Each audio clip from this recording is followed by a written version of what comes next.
As you know, Power BI helps you generating professional reports automatically from your databases with artificial intelligence tool included in it.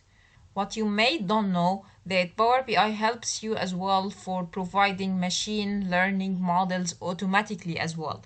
Instead of configuring machine learning using Azure and complicated steps, Power BI automated this process for you and provides also a detailed report performance, as we can see right now, the performance of the model, confusion matrix, three shot to adjust the model, and cost benefit analysis below here. You can adjust it as well.